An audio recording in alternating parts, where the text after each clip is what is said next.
जय गुरुदेव। आराम से बैठ जाइए, रीढ़ को सीधा रखिए, 3 बार ओमकार करते हैं। गहरी श्वास भरे।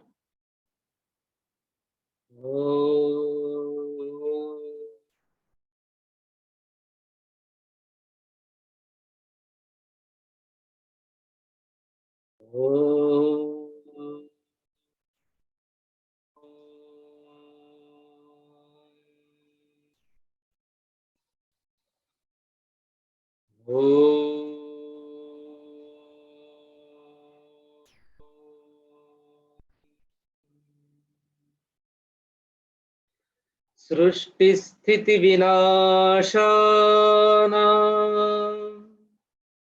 शक्तिभूते सनातनी गुणाश्रये गुणमयी नारायणि नमोस्तुते। ॐ नमः प्रणवार्थाय शुद्ध ज्ञानैकमूर्तये निर्मलाय प्रशान्ताय दक्षिणामूर्तये नमः। ईश्वरो गुरुरात्मेति मूर्तिभेदो विभागिने व्योमवद्व्याप्तदेहाय दक्षिणामूर्तये नमः। गुरवे सर्वलोकानां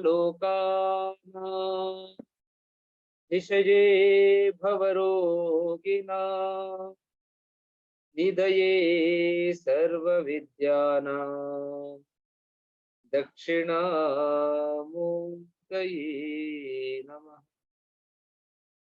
गुरुर्ब्रह्मा गुरुर्विष्णुः गुरुर्देवो महेश्वरः गुरु साक्षात् परं ब्रह्म तस्मै श्री गुरवे नमः।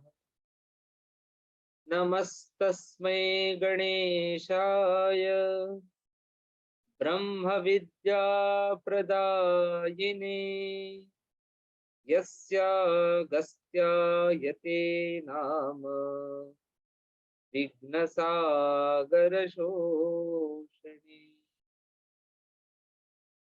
जय गुरु।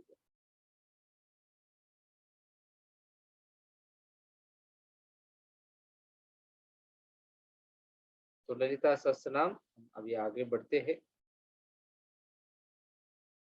श्री ललिता माता की विजय आत्मवैभव की विजय गाथा है। और मैंने ये युद्ध जो है ये ठीक है, कभी बाहर हुआ होगा जो भी, लेकिन हर पल हमारे भीतर ये युद्ध होते रहता है, हर क्षण हमारे भीतर होते रहता है। उस युद्ध की बात चल रही है। दुनिया जीत लो मायने नहीं रखता, स्वयं को जीत लिया तो बहुत मायने रखता है। हमारा ही मन हमारी नहीं सुनता है, हमारा ही शरीर अगर हमारी नहीं सुनता है, क्या उपयोग है दुनिया जीत का।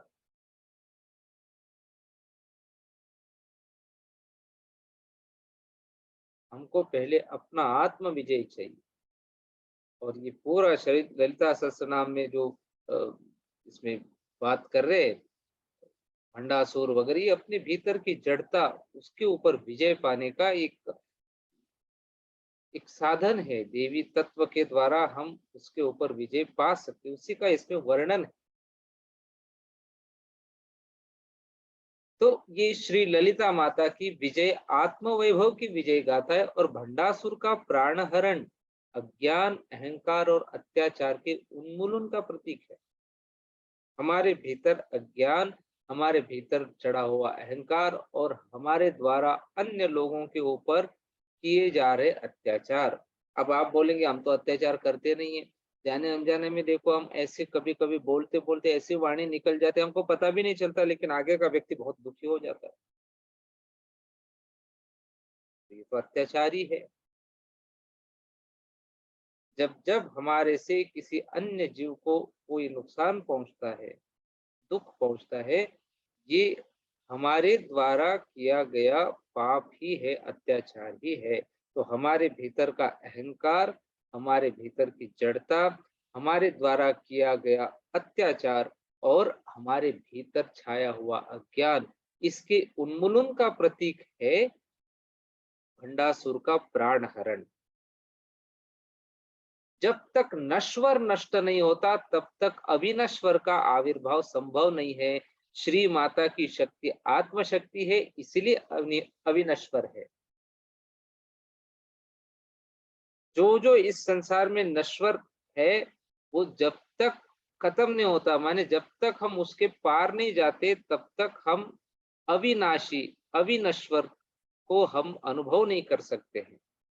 देवी अविनश्वर है, एक ऐसा तत्व जो कभी भी समाप्त नहीं होने वाला है, जिसका नाश कभी नहीं हो सकता। भंडासुर का पराक्रम पार्थिव और सारहीन है। भंडासुर जो पराक्रम करा पार्थिव माने शारीरिक, ऐसे सारहीन है, उससे कोई सार नहीं। जिसकी मादकता में वह मत्त रहता है। आदमी नशे में कब रहता है? शरीर में जब ज्यादा शरीर के भोग में रखता है तब नशे में आ जाता है, मत्त रहता है उसमें। उसके 30 पुत्र थे, 30। 30 पुत्रों को परमेश्वरी की बेटी श्री बाला पर भर में राख बना देती है तो देवी बहुत प्रसन्न होती है। देवी की बेटी का नाम है बाला, बाला त्रिपुर सुंदरी। आपने ये नाम सुना होगा कि बाला जो है ये जैसे प्रकट होके 30 शत्रुओं को समाप्त कर देती है, भंडासुर। ये हमारा अभी 30वें श्लोक से शुरू है। आज हम 30, 31 और 32 नंबर के श्लोक देखेंगे। नहीं तो आप सोच रहे होंगे कहाँ से ये आ गया। आवाज ठीक से आ रही है सबको? तो देवी की बाला, बाला नाम की बेटी है, वो जैसे ही प्रकट होती है उसने क्या कर दिया, 30 पुत्रों को भंडासुर के नष्ट कर दिया। तो देवी बहुत प्रसन्न होती है। इससे आत्मसेना का हौसला बढ़ जाता है। भंडासुर की संतान जब नष्ट हो जाती है तो उसके मित्र, फिर 2 मित्र आते हैं उनके, भंडासुर के। एक है विशंग, दूसरा है विशुक्र। बाद में विस्तार से देखेंगे क्या है विशंग और विशुक्र। पर ये 2 उसके मित्र, उसको मित्र का तो धर्म है मदद करना, तो भंडासुर के ये मित्र थे विशंग और विशुक्र। वो भी अपना पराक्रम दिखाने लगते।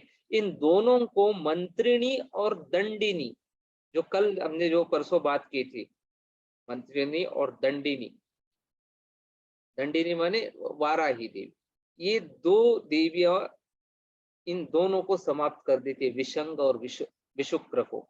इसी के साथ भंडासुर की पराजय और परमेश्वरी की विजय का प्रारंभ होता है। इसका वर्णन अभी ये 30वें 31वें श्लोक में आता है। श्री माता के अगले नाम प्रस्तुत करते। भंडपुत्र वधोद्युक्त बाला विक्रम नंदिता, मंत्रिण्यम्बा विरचित विशंग वध तोषिता, विशुक्र प्राण हरण वाराही वीर्य नंदिता, कामेश्वर मुखालोक कल्पित श्री गणेश्वर। परमात्मा स्वरूपिणी परमेश्वरी के आत्म वैभव से अनभिज्ञ विशंग और विशुक्र निरीहता और निवीर्यता के प्रतीक है। विशुक्र माने निरीहता और विशंग माने निरीहता और विशुक्र माने निर्वीर्यता, जिसमें कोई वीर्य नहीं है, कोई साहस नहीं है। विशंग अपने को सब कुछ समझकर अपने आप में मस्त रहने वाला निरीह प्राणी है, जो आत्मा नाम की चीज को पहचान नहीं पाता। देखो हमारे बीच में मानव जाति में भी ऐसे बहुत विशंग आपको देखने के लिए मिलेंगे। विशंग का अर्थ क्या है? विशंग नाम के राक्षस थे, लेकिन उसका अर्थ क्या है? विशंग किसको बोला जाएगा? जो आत्म वैभव से अनभिज्ञ है, अपने आप को ही सब कुछ समझना, अपने आप में मस्ती में रहना, मद में रहना, अहंकार में रहना। जो आत्मा नाम की भी कोई चीज है उसको पहचान नहीं पाता। सत्संग की वह कल्पना तक नहीं कर पाता, इसलिए उसका नाम विसंग है। सत्संग के उलट, जो जो सत्संग की कल्पना तक नहीं कर पाता वह विसंग है। यहाँ पर एक बात ध्यान देने योग्य है, सांसारिक जीवन के प्रति रागात्मक संबंध का अभाव दो कारणों से हो सकता है। एक है घोर स्वार्थ और दूसरा है विशुद्ध परमार्थ। हमारा जो राग है, हमारा जो मोह है, हमारा जो अटैचमेंट है सांसारिक जीवन के प्रति, इससे अगर छूटना है, इसके लिए दो कारण हो सकते हैं। कौन से? एक तो हमारे बीच घोर स्वार्थ चाहिए, या तो विशुद्ध परमार्थ चाहिए। ये दो कारण है सांसारिक मोह से छूटने। स्वार्थ ये शब्द बहुत अच्छा है। हमने क्या किया, इसको इंग्लिश में ट्रांसलेट करने का प्रयास किया और उस चक्कर में इस शब्द को बदनाम कर दिया। स्वार्थी इस शब्द के लिए अंग्रेजी में कोई शब्द ही नहीं है। हम सेल्फिश बोलते हैं फिर मूर्ख के तरह। स्वार्थी का अर्थ इतना सुंदर है, जो अपने आप का अर्थ जानता है या जानने का कोशिश में लगा रहता है, उसको स्वार्थी बोलते हैं। अब जिसके भीतर ऐसा घोर स्वार्थ जग जाए, कैसे उसके हाथ से कुछ गलत हो ही नहीं सकता, क्योंकि उसको पता है मेरा नुकसान किसमें और फायदा किसमें है। जिसको सच में पता है उसके हाथ से गलत हो ही नहीं सकता है। और दूसरा कारण क्या है सांसारिक इससे छूटने के लिए? विशुद्ध परमार्थ, यानी शुद्धता चाहिए। ईश्वर को पाने के लिए वो सिर्फ ऊपर ऊपर से भक्ति कर रहे, हाथ जोड़ रहे, मशीन के जैसे जीवन मंदिर में जाएंगे, मंदिर के सामने से हमारी गाड़ी जा रही है, रास्ते में मंदिर आ रहा है तो हम भी ऐसे सलाम ठोक देते उधर, जैसे कि वो रजिस्टर लेके बैठा है आपके अटेंडेंस लेने के लिए भगवान मंदिर में। मशीन के जैसे जी रहे हैं। विशुद्ध परमार्थ इसको नहीं बोलते। विशुद्ध परमार्थ क्या है?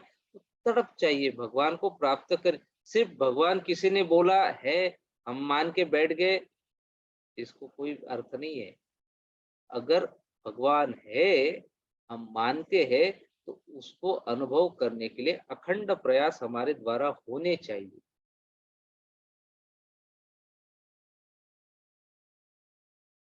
नहीं तो फिर ऐसे अधूरा अधूरा ही, फिर पूर्णता कहाँ प्राप्त है? फिर जीवन भी ऐसे अधूरा अधूरा रह के फिर मृत्यु आ जाती है। जब मृत्यु आ जाती है तब लगता है कि जीवन तो अधूरा ही है, अभी भी हमने किसी को भी, बूढ़े 90 साल के व्यक्ति के जीवन में भी अगर मृत्यु आ गई उसके द्वार पे, उसको लगता है कि और थोड़ी देर के बाद आती थी तो अच्छा था, थोड़ी जल्दी ही आ गई। ये क्यों ऐसा अनुभव होता है? क्योंकि पूर्णता का अनुभव नहीं है जीवन में, अधूरा अधूरा जीवन है, इसलिए लगता है कि अभी मृत्यु जल्दी आ गई। विशुद्ध परमार्थ चाहिए, तड़प चाहिए, तीव्रता चाहिए। तीव्र संवेगानाम आसनम, पतंजलि योग सूत्र में आता है। तीव्रता चाहिए किसी भी क्षेत्र में। तो हम आध्यात्मिक क्षेत्र में भी तीव्रता से हमारा आगे बढ़ना लाभदायी होता है इस क्षेत्र में। इंद्रिय सेवी और विषय लंपट व्यक्ति को केवल अपने ही शरीर की चिंता रहती है, और अपने लौकिक सुख के लिए जो आर्थिक संपन्नता आवश्यक होती है, उसी को बटोरने में वह दिन रात लगा रहता है। भाई, जिनको सिर्फ अपने इंद्रियों का सुख लेना है, जो विषय लंपट है, उसको और किसी की चिंता नहीं रहती, वो सिर्फ अपने शरीर की चिंता करता है। अपने लौकिक सुख के लिए फिर तो आर्थिक संपन्नता चाहिए उसके लिए, बस उसी को बटोरने में वो दिन रात लगा रहता है। पूरा जीवन उसका उसी में चला जाता है। बाद में आधा जीवन ये जो पैसे कमाते समय खराब किया शरीर, उसको ठीक करने में जाता है। कमाया हुआ धन, आधा जीवन धन कमाओ, आधा जीवन कमाया हुआ डालो अपनी बीमारियों पे खर्चा करो। विसंग, यह एकांत स्वार्थ मनुष्य को विसंग अवश्य बनाता है, पर वह सर्वसंग परित्यागी योगी नहीं है। योगी भी सांसारिक वासना से दूर रहता है, केवल आत्मिक आनंद के लिए। आत्मानंद और अपने आनंद में काफी अंतर है। आनंद तो हमें भी होता है, छोटे छोटी चीजों में आनंद हो जाता है कभी कभी, पर आत्मानंद और आनंद में काफी अंतर है। आत्मानंद व्यक्ति की विराट भावना से उत्पन्न होता है, उसमें सारा संसार आनंदमय दिखाई देता है, जबकि स्वार्थ और पार्थिव पार्थिव भावना से प्रेरित भोगी का आनंद एक ही व्यक्ति तक सीमित रहता है, और वह भी प्राय अधूरा और आतंककारी रहता है। अगर विराट से उत्पन्न आनंद है वो आत्मानंद है, उसमें सभी समाये हुए हैं। स्वार्थ की सिर्फ अपने मेरे लिए, सिर्फ मेरा, मैं अकेले का जो आनंद है वो अपने लिए एक व्यक्ति तक ही सीमित है, इसलिए वो अधूरा है, पूर्णता नहीं है उसमें, और वो आतंककारी रहता है, वो दूसरों को दुख भी दे सकता है ऐसा आनंद। यही विसंग का आनंद है, जिसको परमेश्वरी पसंद नहीं करती। इस देवी को कभी पसंद नहीं, एक व्यक्ति खुद खुश रहेगा और दूसरों को दुख देते रहेगा, दूसरों के दुख की कीमत पे अपनी खुशी बटोरने वाला व्यक्ति विसंग है, जो देवी को पसंद नहीं है। इसी क्षुद्र आनंद का निराकरण विसंग के वध में सिद्ध होता है। फिर विसंग का भाई विशुक्र, शुक्र मानव शरीर की तेज, ओज और परम प्रकाश का प्रतीक है। शुक्राणु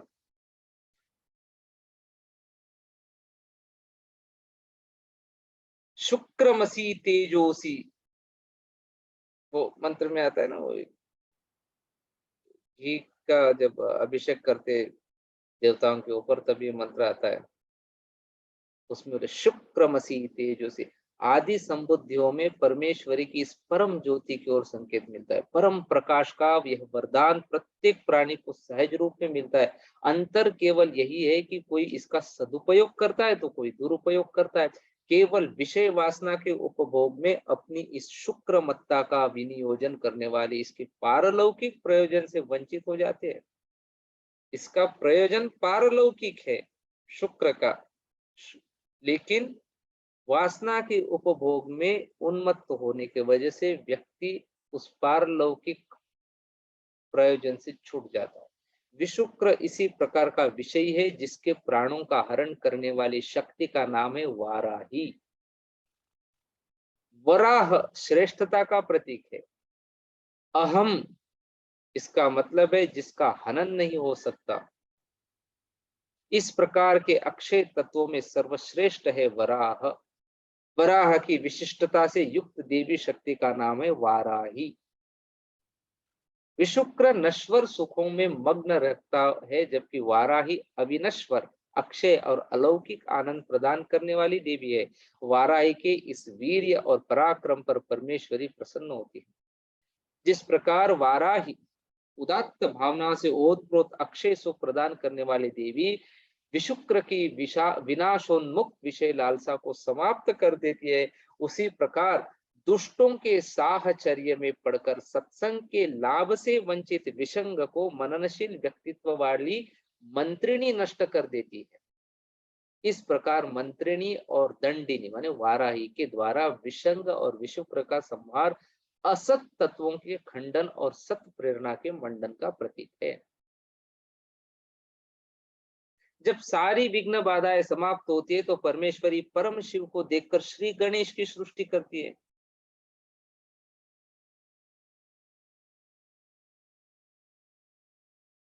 कामेश्वर मुखालोक कल्पित श्री गणेश्वरा।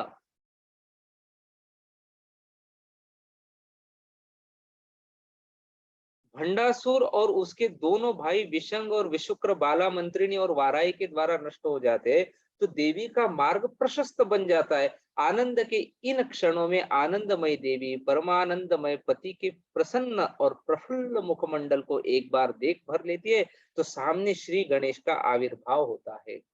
गणेश की यह रूप कल्पना बहुत ही विचित्र और रहस्यमयी है। गणेश रहस्य तो ये आपने गुरुदेव से सुना ही होगा, और भी सुन लेना, यूट्यूब पे वगैरह अवेलेबल है।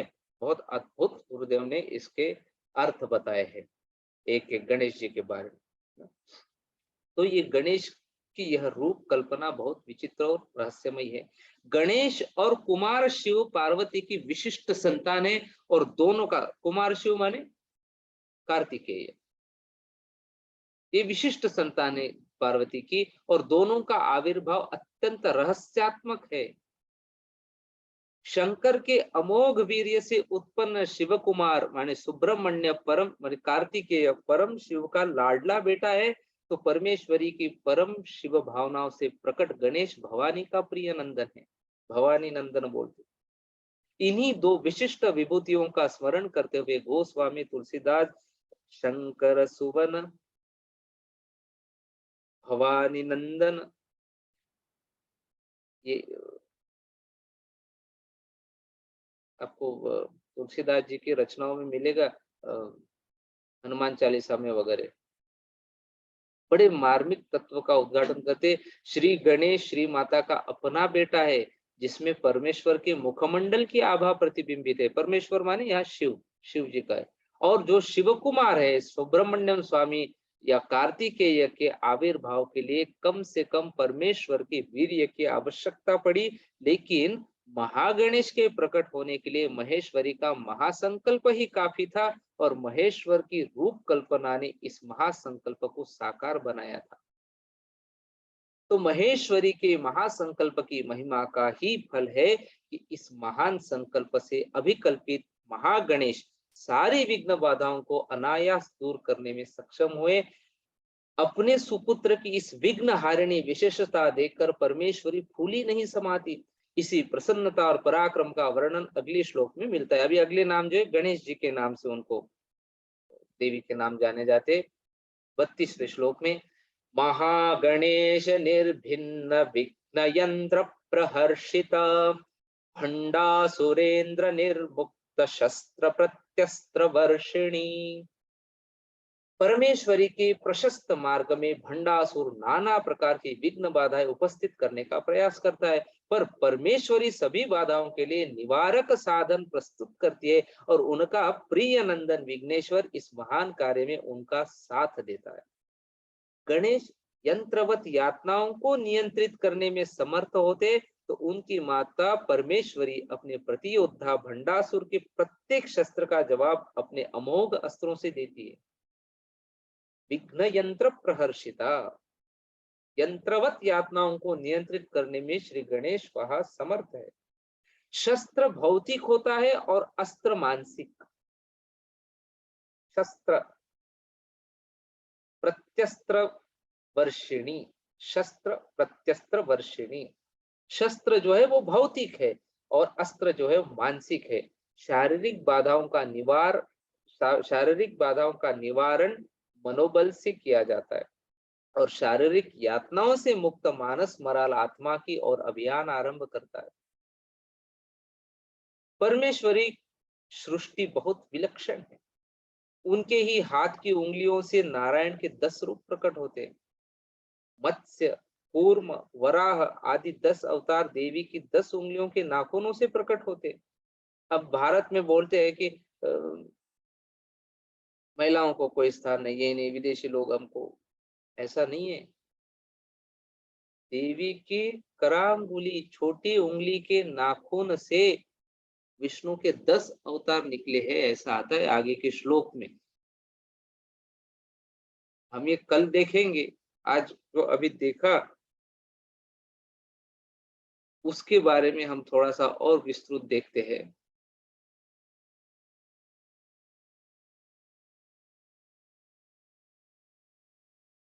जब हमारे भीतर वो देवी तत्व जग जाती है, गणेश जी के रूप में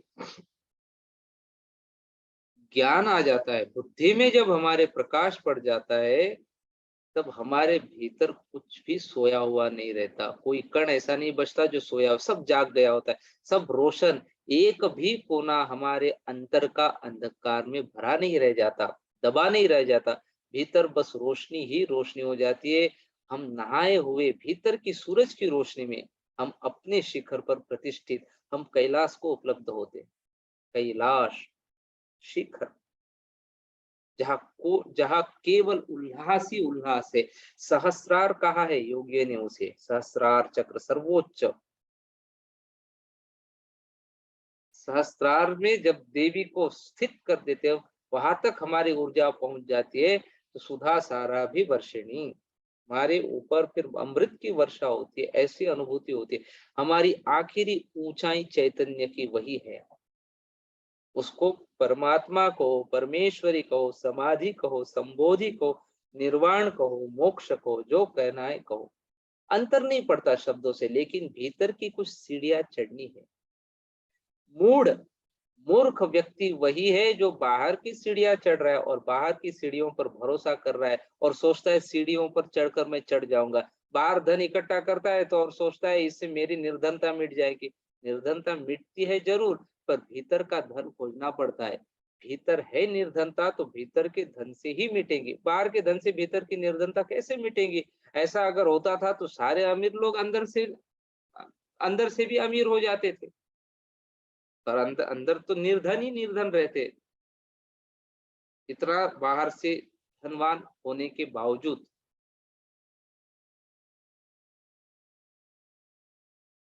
साम्राज्य बड़ा होता जाएगा, तुम तो जैसे थे वैसे ही रहोगे।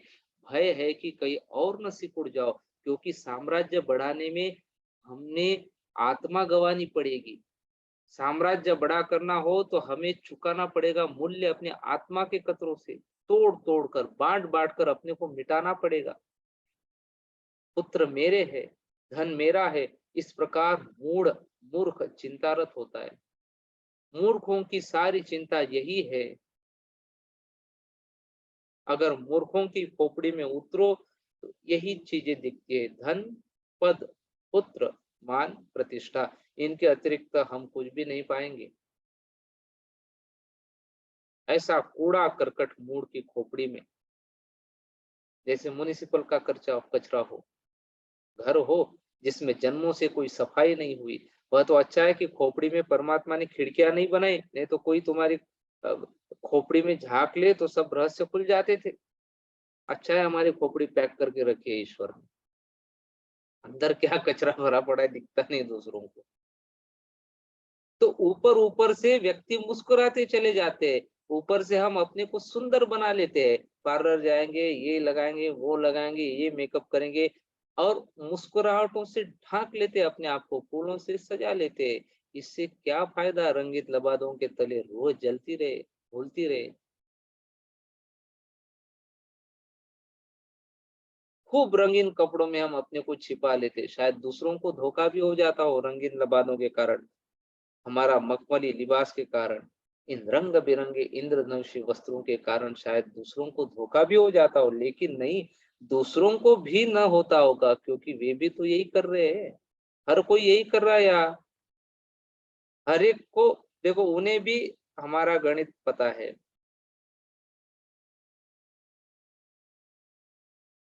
जिसे धोखा दे रहे हैं, जिसे धोखा दे रहे हो, धन इकट्ठा होता जाता है, भीतर निर्धनता खलती रहती है। हमने अमीर व्यक्तियों में थोड़ा झांक कर देखा तो भीतर हम वहां भिखारियों को छुपा हुआ पाएंगे, उनके भीतर भिखारियों से भी बदतर भिखारी पाएंगे, क्योंकि भिखारी की भिक्षा तो उसके पात्र के भर जाने से पूरी हो जाती है। फिर फिक्र छोड़ देता है उस दिन की वो, फिर रात पैर फैलाकर सो जाता है वृक्ष के तले। अमीर का भीख मंगापन रात ही जारी रहता है, सब उसके सपनों में भी छाया रहता है, उसके सपनों में भी वही धन की दौड़ जारी रहती है। भिक्षा पात्र हाथ में रहता है, भिखारी के भिक्षा पात्र की तो सीमा है। कल की तो चिंता नहीं उसको, आज रोटी मिल गई, आज पेट भर गया, बहुत हो गया। धनी के भिक्षा पात्र कभी नहीं भरते। इससे क्या फायदा? रंगीन लबादों के तले रूह जलती रहती, घुलती रहे। मुरझाई आत्मा को लेकर अगर हमने बहुत फूल भी अपने चारों तरफ सजा लिए और आत्मा मुरझाती गई, इससे क्या फायदा? और सिर्फ इसलिए हंसते हो कि लोगों को तुम्हारी मुस्कुराहट का ख्याल बना रहे और भीतर आंसू दबे हो, इससे क्या फायदा? एक स्वामी जी है हमारे, वो बता रहे थे उनको संन्यास लेने का कैसे मन में ख्याल आया, कि उन्होंने अपने जीवन की घटना बताई, बड़ी विशेष है। उनके घर में कोई प्रोग्राम हुआ, तो प्रोग्राम हुआ, रात में सत्संग हुआ, जो भी हुआ होगा, बहुत सारा भोजन बच गया। अब बचा हुआ भोजन कल तो बासा हो जाएगा, और बासा भोजन किसी को देना पाप है, भिखारियों को भी दिया तो भी पाप है। कभी भी बासा भोजन देना बहुत बड़ा, जो चीज हम नहीं खाते और दूसरों को खिला रहे, बीमारी उसमें आ रहे, हम उसके पाप के भागीदार हो गए।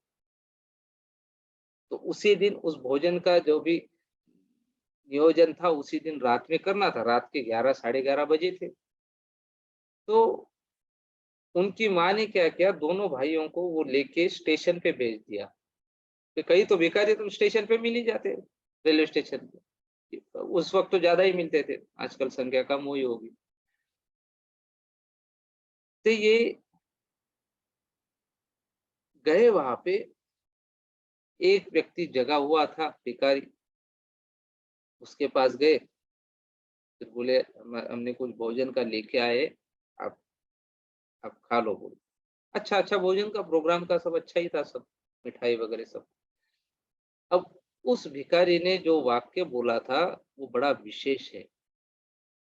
वो बोला हमने सुबह खा लिया बोले, ये रात की बात है। क्या बोले वो, हमने सुबह खा लिया, लेकिन वो जो लास्ट में जो 10-15 लोग हैं बोले, 3-4 दिन से उनको कोई दे ही नहीं रहा बोले, कुछ मिल ही नहीं रहा, उनको दे दो बोले। देखो भिखारियों का भी कैसे कितना ऊंचा विचार है।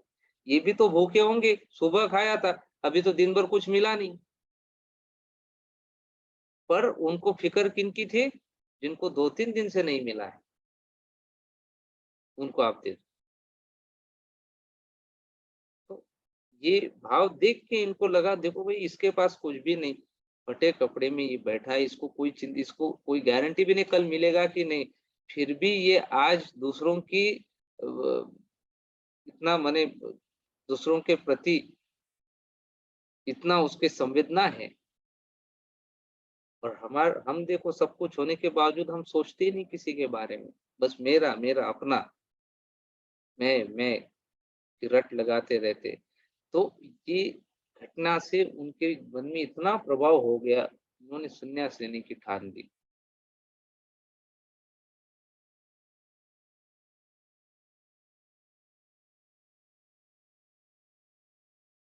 अगर हम भीतर दुखी है, भीतर हमारे नरक है, और बाहर हमने झूठे किस्से और कहानियां अपने संबंध में फैला रखे हैं, इससे कोई फायदा नहीं है। पुत्र मेरे है, धन मेरे है, इस प्रकार इन सब चिंताओं में मूर्ख लोग चिंतारत रहते, अरे क्या तुम्हारा है। हम आए थे अकेले आए थे, बाद में तो रिश्ते बने ना, जन्म के बाद पता चला ये मेरी माँ है, ये मेरी बहन है, ये मेरा बेटा है, ये मेरी बीवी है। ये तो रिश्ते बाद में बनते गए, जब आए थे तो अकेले आए थे। अच्छा जाएंगे तब भी अकेले ही जाना है। अगर हम इन्हीं चीजों में अगर हम फंसे रहेंगे तो आत्मा सड़ती रहेगी, भीतर नासुर बनते जाएंगे, भीतर आंसू इकट्ठा होते रहेंगे, हर पल छिप छिप के रोते हैं फिर। और ऊपर से वही झूठी मुस्कुराहटों का अभ्यास करते चले जाते हैं।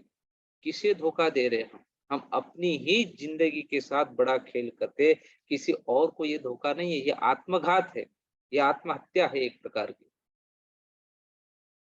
तो मनुष्य जब अपना आपका नहीं है तो पुत्र और धन अपने कैसे होंगे। इसके ऊपर थोड़ा आप सोचिए, अपने आप का अपने नहीं हो, मौत आ जाएगी क्या करोगे, मौत ले जाएगी क्या करोगे, अपने आप भी तो हम अपने मालिक नहीं है। अगर हम अपने मालिक होते थे तो हम मौत को रोक सकते थे कि नहीं, मौत को बोलते थे नहीं नहीं अभी नहीं आना है। हम अपने ही मालिक नहीं है, हम अपने आप के नहीं है। मौत आती है तो हम अपने को नहीं बचा सकते।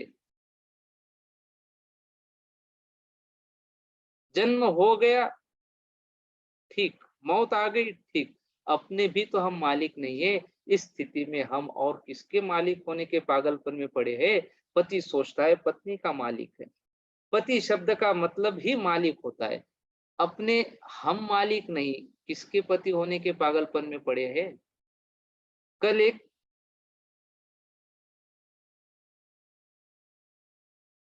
व्यक्ति मिले थे,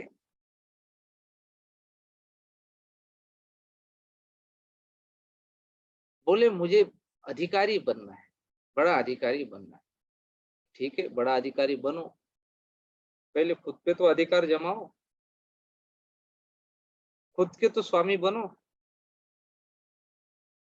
किसी और चीज के स्वामी, किसी और चीज के अधिकारी होने के पागलपन में क्यों पड़ना है। दुनिया में दो ही तरह के लोग हैं, एक जो अपने मालिक है जिसको संन्यास्त बोलते हैं, जो अपनी मालकियत की खोज में है कम से कम संन्यास्त है।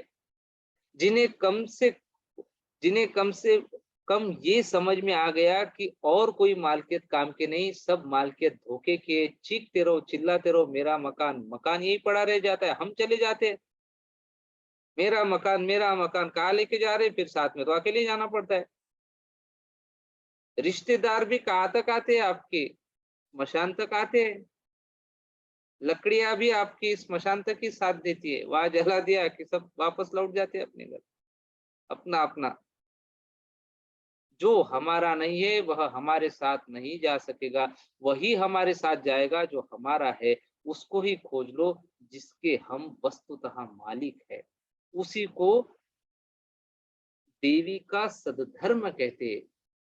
धर्म वही जीवन का परम अनुभव हमने खोज लेना चाहिए, जो हमारा है बस हमारा है और सदा हमारा रहेगा।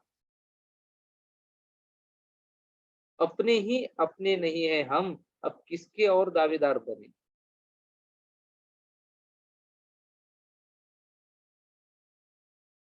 जिस दिन भोग की व्यर्थता दिखी, त्याग की सार्थकता समझ में आई।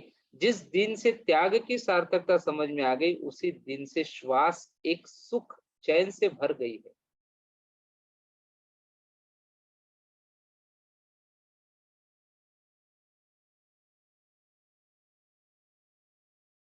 जीवन हमें जो खुशियां देता है, अगर हम उन खुशियों को गौर से देखेंगे तो हम ऐसी कोई खुशी नहीं पाएंगे जिसमें किसी तरह का दुख सम्मिलित न हो।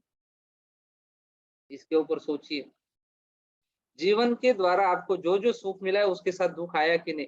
भाई आपको बहुत खाने का बड़ा अच्छा भोजन व्यंजन मिला है, उसका आनंद कब मिला, जब आपके पेट में भूख दौड़ी, भूख की पीड़ा हुई, दुख हुआ भूख का, तब तो वो आनंद ले सके आप, नहीं तो कहाँ आनंद नहीं ले सकते। अगर आपको भूख ही नहीं लगती तो आप भोजन का आनंद ही नहीं ले सकते। भूख की पीड़ा होना आवश्यक है आनंद के लिए। आपको गहरी नींद चाहिए रात में, तो आपको दिन भर श्रम करना पड़ेगा। आप बोलेंगे मैं दिन भर तो सम्राट के जैसे रहूंगा और रात में नींद मुझे मजदूर जैसी चाहिए, ये संभव नहीं है, ऐसा नहीं होता है। कम से कम इस संसार में तो संभव नहीं है। यहाँ जो भी सुख उपभोगना है उसके साथ दुख साथ में चलेगा। अपोजिट वैल्यूज आर कॉम्प्लीमेंट्री, विरोधाभासी मूल्य एक दूसरे के पूरक होते हैं। हैप्पीनेस प्रोग्राम में हम सीखते जरूर है हम, लेकिन उसके ऊपर मनन नहीं करते। इस संसार में हर सुख दुख के साथ ही आता है।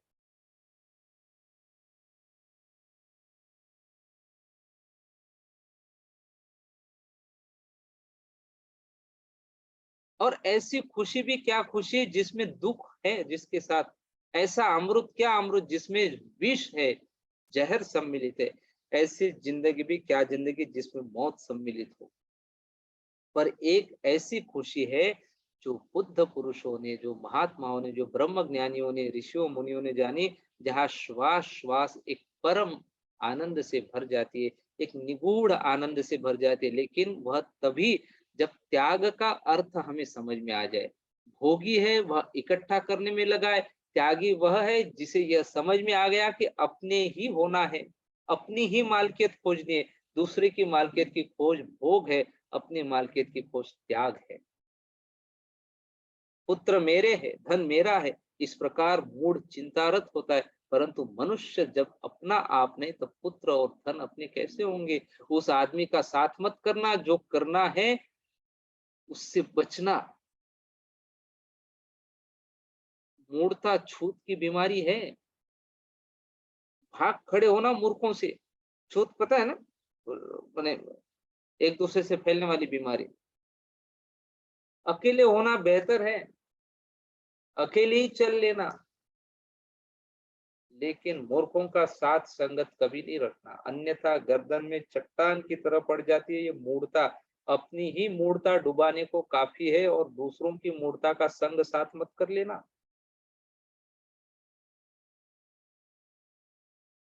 ठीक उल्टी घटना घटती है जब हम किसी ऐसे साथी को खोज लेते हैं जीवन में जो मूड नहीं है। उसका संग साथ नाव जैसा हो जाता है। नाव जानते हैं, शिप, जहाज, उसके सहारे हम दूर तक पार हो सकते हैं।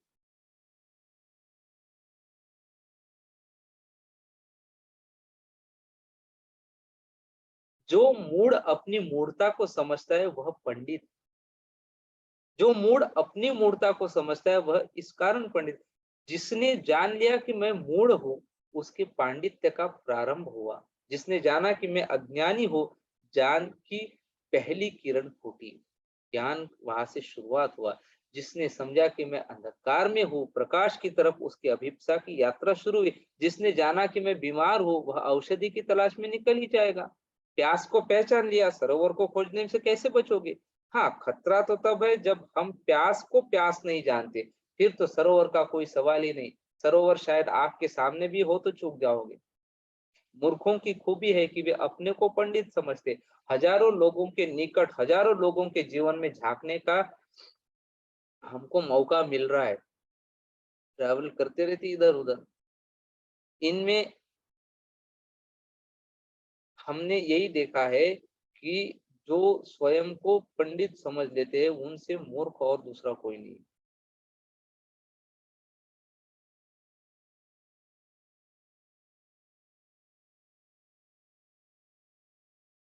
अपना जो है वो छोड़ दो, अपना अज्ञान जानो, तभी हम ज्ञान की तरफ हम ग्रहण कर सकते। गुरु से जो भी मिल रहा है हमको, तब तक हम उसके एलिजिबल नहीं है। अगर हम ज्ञानी मान के बैठ गए अपने आप को, पहले हमारे पास जो भी है वो अंदर से छूट जाना चाहिए।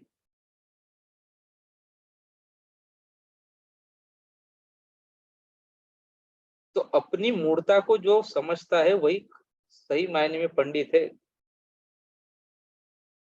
जानने वाले ने अपने को जानने वाला नहीं समझा है। जितना जाना उतना ही पाया कि कितना कम जानते हैं। जितनी आंख खोली उतना ही पाया कि सत्य इतना विराट है कि हम जान जान कर भी उसे चुका नहीं पाएंगे। अपनी प्यास बुझा ली, एक बात, इससे कोई पूरा सागर थोड़ी ही पी गए हैं। अपनी प्यास तो एक चुल्लू भर पानी में बुझ जाती है, वह चुल्लू भर पानी सरोवर थोड़ी ही है। सत्य सरोवर जैसा है, अनंत सरोवर जैसा है। हमारी प्यास तो थोड़े में बुझ जाती है। हमारी प्यास की कितनी बड़ी है? हमारी प्यास हमसे बड़ी तो नहीं है। प्यास बुझ जाने का यह अर्थ नहीं है कि हमने सत्य को जान लिया। सत्य की झलक ही प्यास को बुझा देती है, सत्य का पास आना ही प्यास को बुझा देता है। लेकिन इससे हमने सत्य को जान लिया ऐसा थोड़ी बोल सकते। सुकरात ने बोला है, जब मैंने जाना तो पाया कि कुछ भी नहीं जानता हूँ। जब तक मैं सोचता था मैं कुछ जानता हूँ, तब तक मैंने कुछ भी नहीं जाना था।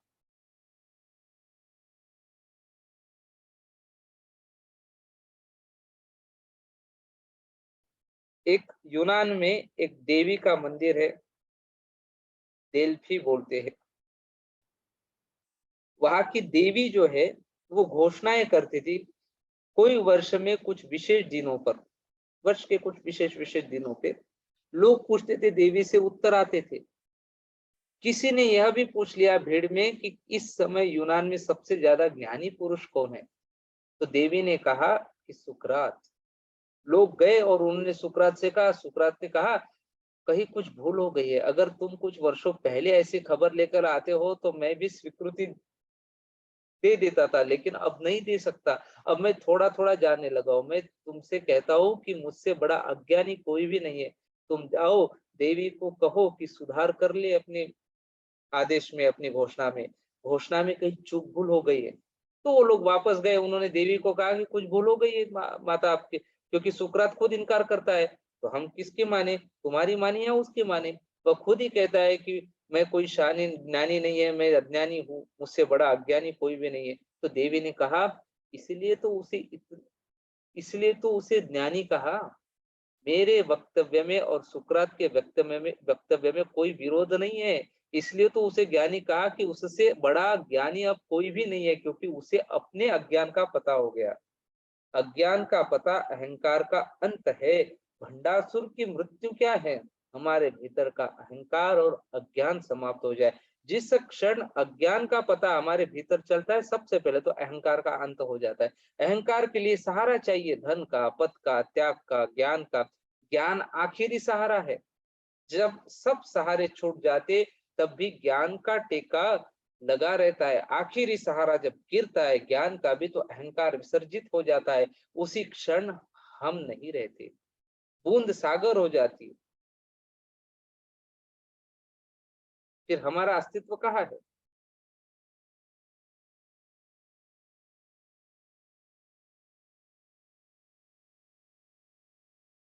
जैसे जैसे हम जागेंगे जीवन में, जागते जाएंगे, वैसे वैसे हम पाएंगे कि कुछ भी तो पता नहीं हमें। हम एक छोटे बालक की भांति हो जाएंगे। और सारे महात्माओं ने यही कहा है, जो छोटे बच्चों की भांति होंगे वही परमात्मा के राज्य में प्रवेश पा सकते हैं। छोटे बच्चों की भांति, छोटे बच्चों की भांति का अर्थ है जिनको ज्ञान की कोई भी अकड़ नहीं है, जिनको जानने का कोई भी ख्याल नहीं है, जो अपनी नासमझी में निर्दोष रहेंगे।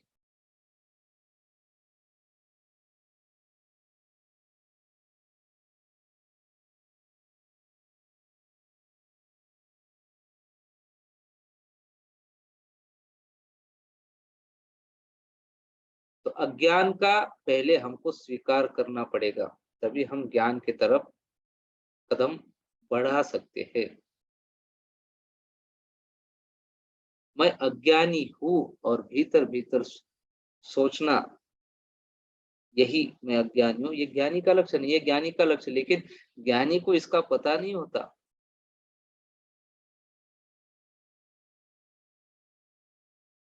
इसके ऊपर सोचना, मनन करना, अपने घड़े सब खाली कर लो, तभी हम उसमें भर सकते। अलौकिक।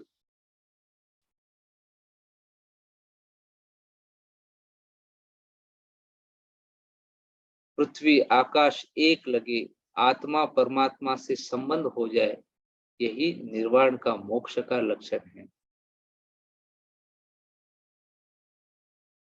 आज इतना ही। आपने इतनी शांत चित्त से सुना। आपके भीतर बैठे गुरु तत्व को हमारा प्रणाम है।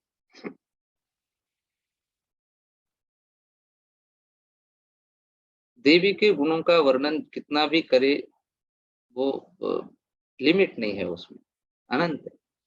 अब अनंत का वर्णन अनंत से ही हो सकता है। अनंत को हम शब्दों में कैसे बांध सकते? पर जहाँ अज्ञान है, अहंकार है, जड़ता है, वहां फिर थोड़ा मुश्किल हो जाता है फिर समझ पाना।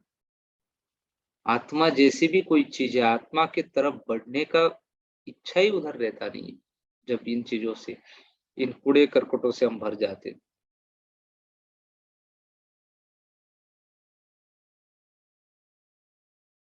कोई प्रश्न है तो? Awesome knowledge, overwhelming Swami ji, thank you so much.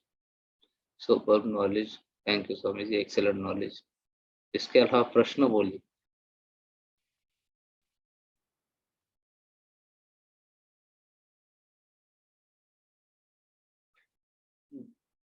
कुछ लोग देवी के साक्षात दर्शन का दावा करते हैं, क्या संभव है? बिल्कुल संभव है। पर वो कोई बाहर नहीं होता है, भीतर ही होता है वो दर्शन। हमारी आत्मा ही, वहीं पे दर्शन होता है। और क्या होगा? जब हम नहीं है, मैं नहीं हूं, तब वहां ईश्वर ही है। फिर आप किसी का भी दर्शन कर सकते हैं। जब चाहे तब गुरु को दर्शन कर सकते। ईश्वरो गुरु आत्मेति मूर्ति भेदो विभागिनी व्योमवत व्याप्त देह है दक्षिणा मूर्ति नमः। ये तो आप बार बार सुनते हैं। ईश्वर, गुरु और आत्मा एक ही है। जब हम अपने आत्म तत्व में स्थित हो जाते, तो वही हम गुरु को भी जब चाहे तब दर्शन कर सकते। जब चाहे तब हम जिस ईश्वर को चाहे उस ईश्वर का दर्शन अपनी ही आत्मा में पा सकते। उसी को आत्म साक्षात्कार बोलते हैं। बाहर नहीं होता है दर्शन।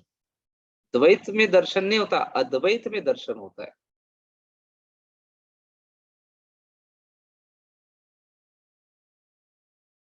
प्यास तो परम तत्व की लग चुकी है, इस प्यास को कैसे बढ़ाए? बढ़ाइए उस प्यास को, और बढ़ाइए, और तड़प। वो तो अपने हाथ में है।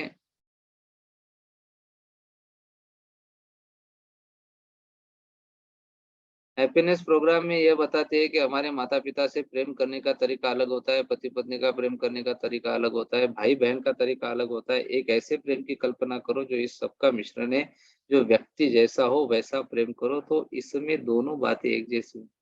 देखो, प्रेम के अलग अलग रूप है। हमारा अस्तित्व प्रेम है, ये हमने जान लेना। गुरुदेव बोलते हैं ना, लव इज नॉट इमोशन। प्रेम कोई भावना नहीं है, ये हमारा अस्तित्व है।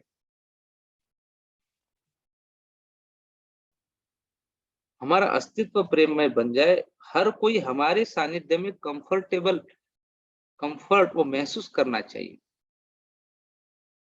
तो फिर मैंने कंफर्ट में सहज रहे हर कोई हमारे सानिध्य में। हम तो सहज रहेंगे, ठीक है, हमारे सानिध्य में अन्य लोग भी सहजता महसूस करें।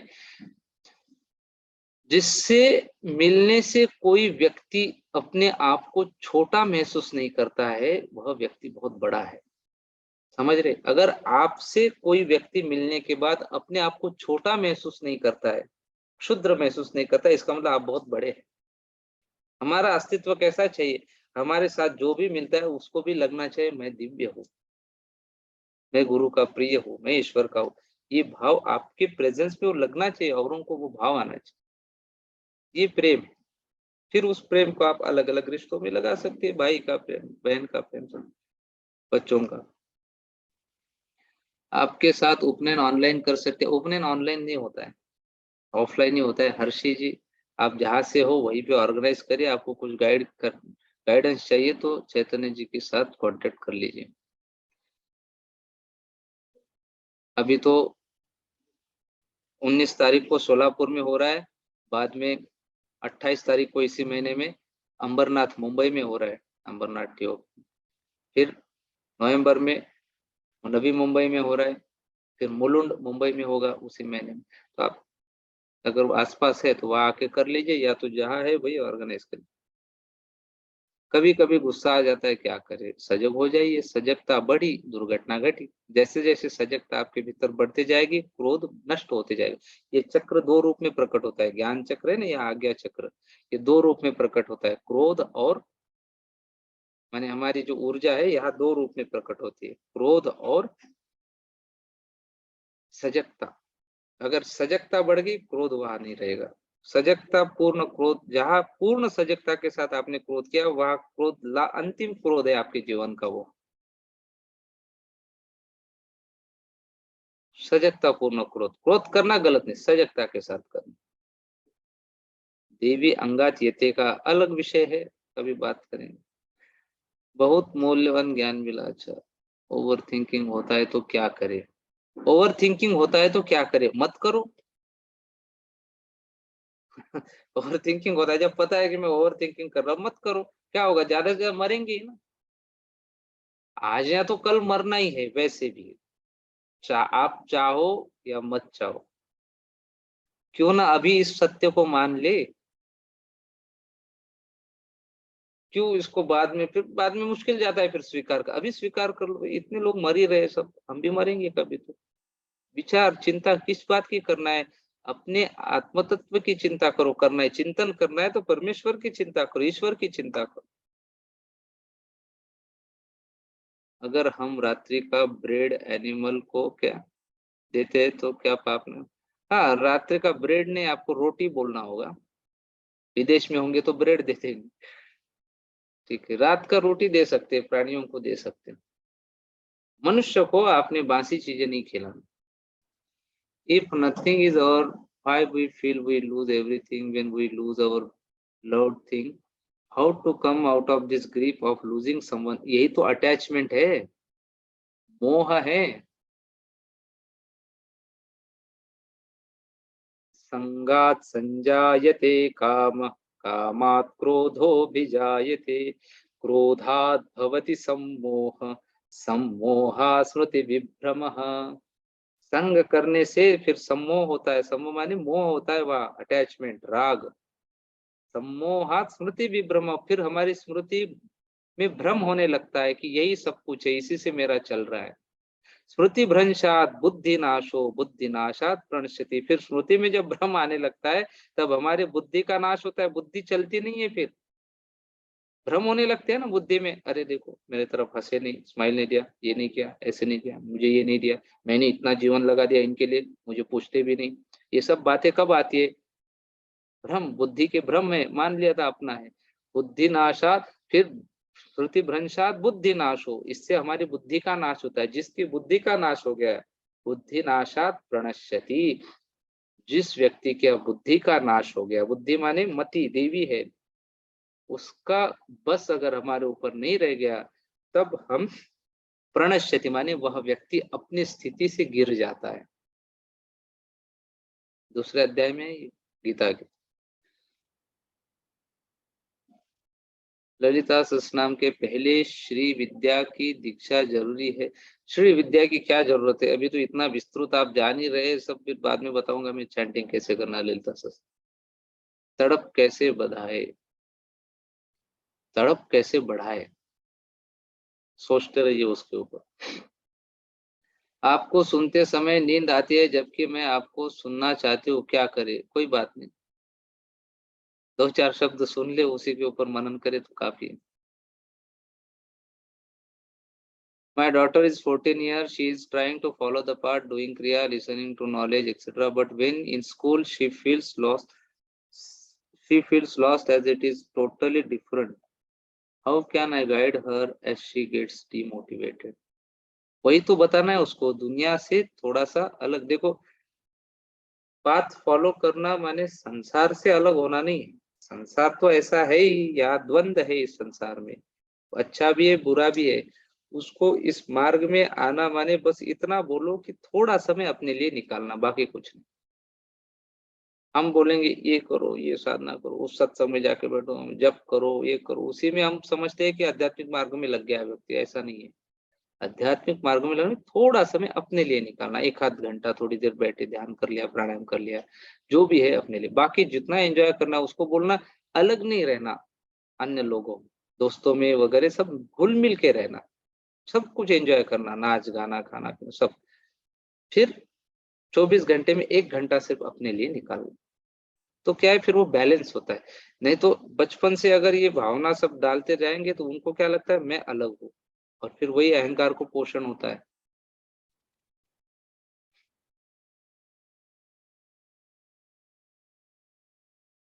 सन्यास क्या होता है? सन्यास क्या है? जो अपने आप में स्थित है, कोई टेंशन नहीं, कोई चिंता नहीं, जब भूख लगे खा लिया, जब नींद आए सो लिया, हो गया सन्यास। अपने लिए कुछ नहीं चाहिए, अभी औरों के लिए करना है। मेरा तो भगवान ही देख लेंगे, पूर्ण शरणागति आ गई, गुरुदेव मेरा सब कुछ देख लेंगे, मेरा गलत भी हो रहा है वो भी गुरु कर रहे, मेरा उद्धार अच्छा भी होगा वो भी गुरु कर रहे, पूर्ण शरणागति। कि हमने अभी रिमोट बटन आपके हाथ में दे दिया, अभी आप चलाइए, जैसे ये भाव में फिर लोक कल्याण में लगना, ये सत्संग संन्यास है।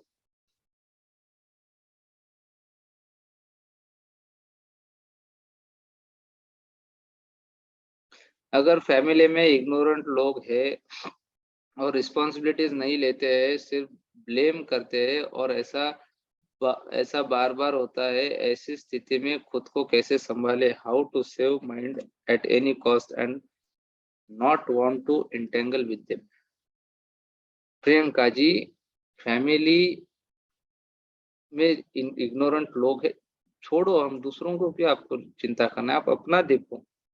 देखो कोई तालीम होती है ना, तालीम जानते हैं आप, महाराष्ट्र में चलता है ये तालीम, माने जहाँ लोग जाते हैं, एक्सरसाइज करते हैं, व्यायाम, पहलवान लोग बनते हैं, बॉडी बिल्डर बोलते हैं उसको, वो कुश्ती वगैरह खेलने वाले लोग नहीं, उनको वो तालीम में जाके सीखते हैं।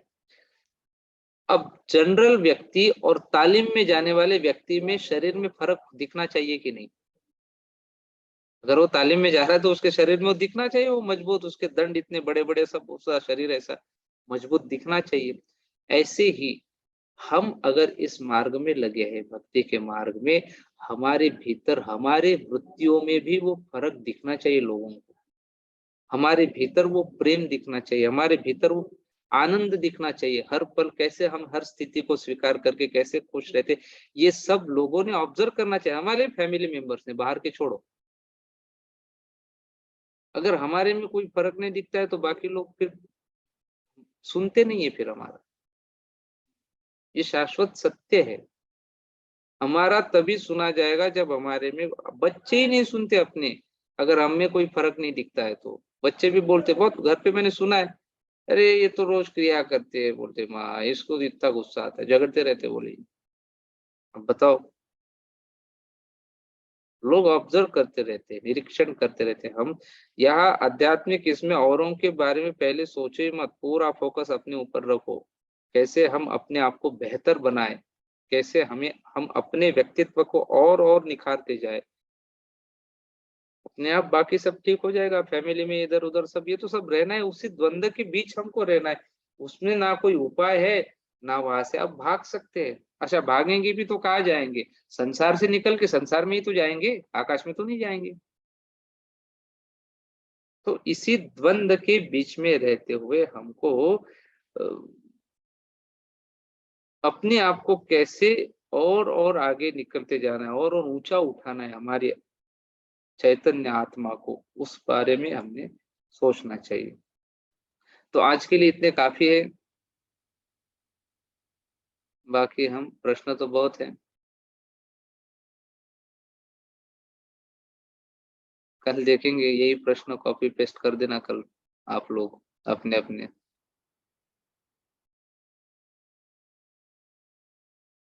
हर्षी सैनी जी, आपका क्या कहना है? हस्बैंड को प्यार और कोई मोह नहीं है। He hates me but for children he is not living me. क्या करे? This is for my sister family.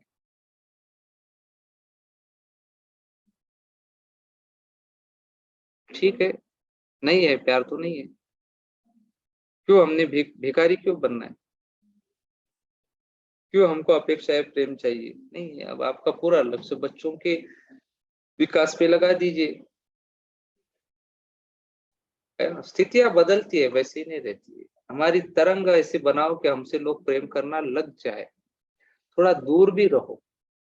बहुत ज्यादा किसी के पास रहते हैं ना, तो उस व्यक्ति को फिर ऐसे लगता है कि अरे ये तो अपना ही है, कैसे भी इसको चलाओ, ये होता है, टेकन फॉर ग्रांटेड। तो इसलिए ये सब विधान था ना,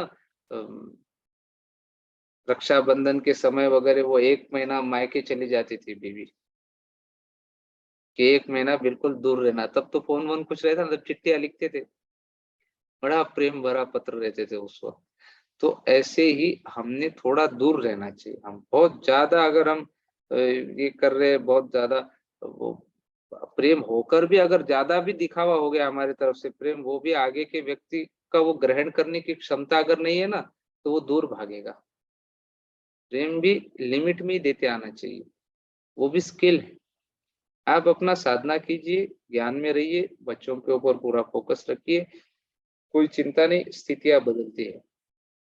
प्रार्थना करो, देवी से प्रार्थना करो, देवी सुख देगी, बड़ा सुख देगी, जल्दी देगी। How can I get your recording? वो छोड़ो, इधर लाइव चल रहा है, आप रिकॉर्डिंग की बात करते हैं।